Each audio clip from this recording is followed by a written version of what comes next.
আসসালামু আলাইকুম, সবাইকে ঈদ মোবারক। আজকে ঈদের নামাজ পড়তে যাব বলে সকাল সকাল ঘুম থেকে উঠলাম, উঠে রেডি হলাম। তারপরে আমি আর আমার বন্ধু বাদশা মিলে বল্লভপুর ঈদগাহ ময়দানে নামাজ পড়তে আসলাম। আসলে ঈদের নামাজ ঈদগাহে পড়া মজাটাই আলাদা।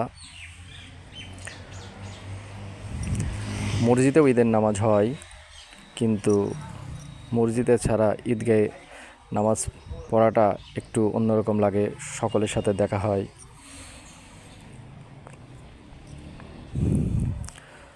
ঈদের কুশল বিনিময় হয়।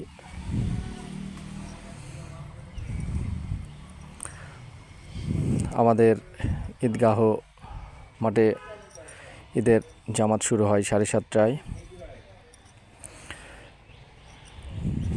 এবং শেষ হয় 8টায়।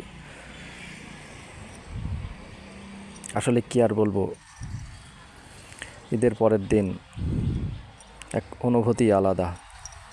যারা রোজা রাখে তারাই বোঝে এই অনুভূতিটা কী, আর যারা রোজা রাখে না তারা তো বোঝেই না। ধন্যবাদ, সবাই ভালো থাকবেন। আমার চ্যানেলটি ভালো লাগলে সাবস্ক্রাইব করবেন।